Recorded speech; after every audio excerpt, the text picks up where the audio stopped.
I welcome you all in this video session.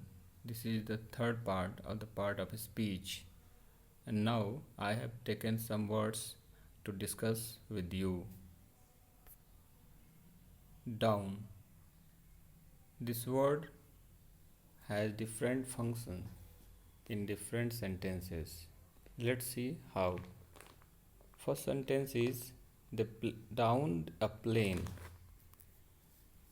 Downed downed यहाँ पे verb के रूप में यूज किया गया है प्लेन। अब प्लेन क्या है, इसका ऑब्जेक्ट है, तो यहाँ डाउन वर्ब के रूप में यूज किया गया है। उन्होंने प्लेन को नीचे गिरा दिया, डाउन कर दिया।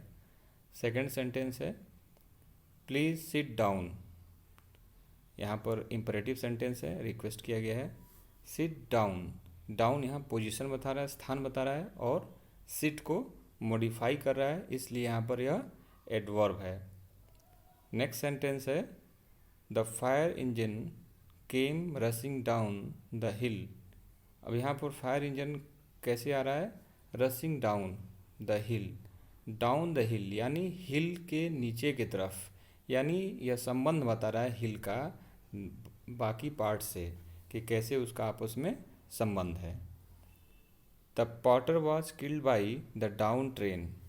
The Potter was killed by the train, अगर ऐसे कहा जाए तो ट्रेन के द्वारा मारा गया, लेकिन कैसी ट्रेन से मारा गया, डाउन ट्रेन। तो यहाँ डाउन ट्रेन को मॉडिफाई कर रहा है, इसलिए यहाँ डाउन एडजेक्टिव के रूप में काम कर रहा है। नेक्स्ट सेंटेंस है he has seen the ups and downs of life. यहाँ ऑफ दो बार रिपीट हो गया है। ऑफ लाइफ यह जीवन के उतार चढ़ाव, तो उतार चढ़ाव यह नाउन के रूप में यूज हुआ है, और इस प्रकार यहाँ पर डाउन्स नाउन का इंडिकेट करता है। Either either bat is good enough. यहाँ पर बैट इज़ गुड एनफ, लेकिन कौन, आइदर बैट, कोई भी बैट, यानी आइदर बैट को मॉडिफाई कर रहा है, इसलिए एडजेक्टिव के रूप में काम कर रहा है। यहाँ डिस्ट्रीब्यूटिव एडजेक्टिव है, तो आइदर बैट, तो बैट को मॉडिफाई आइदर कर रहा है, बैट जो कि नाउन है, इसलिए यहाँ पर यह एडजेक्टिव होगा।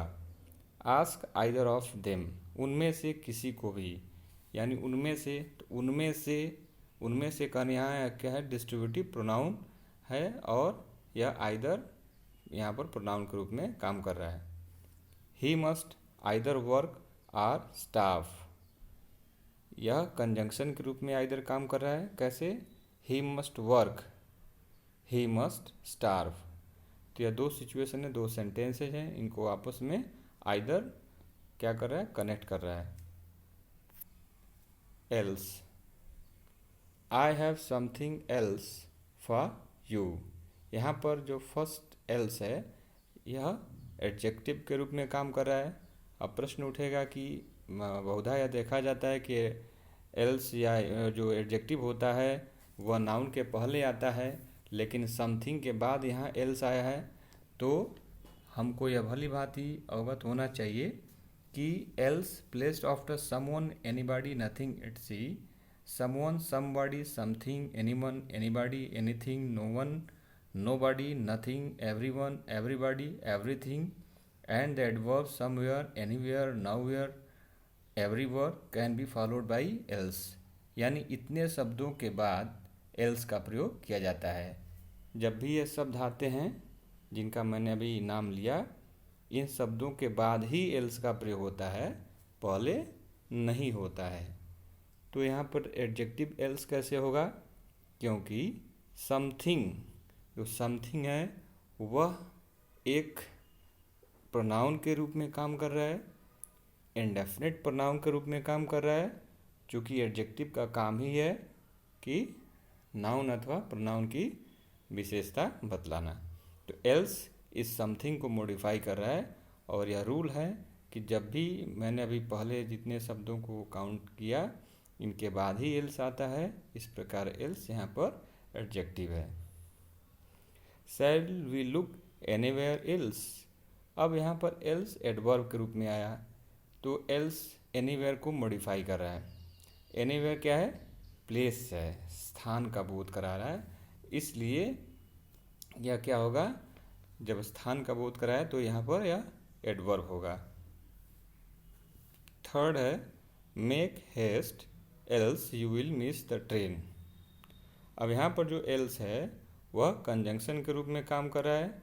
कैसे, यह दो वाक्यों को आपस में जोड़ा है। फर्स्ट है मेक हेस्ट, सेकेंड सेंटेंस है you will miss the train. अब इन दोनों वाक्यों को जोड़ दिया गया है एल्स से, इस प्रकार make haste else you will miss the train. तो यहाँ पर यह कंजंक्शन के रूप में काम कर रहा है। Thank you.